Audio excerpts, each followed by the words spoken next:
Ayan po, magandang araw po mga kakapwa. At mukhang ganadong-ganado talaga magsikain ng ating dalawang anghel. Oh. Ayan. Sarap na sarap po silang kumain mga kakapwa. Sino kaya mauunang makaubo sa ating dalawang anghel? Ayan po mga kakapwa, rinig na rinig po natin ang lutong ng kanilang pagkain. At sobrang ganado po sila mga kakapwa.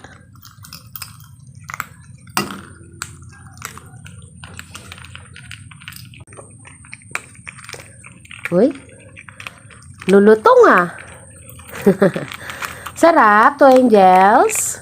Sarap naman ng kain ng dalawang anghel na iyan. Oh,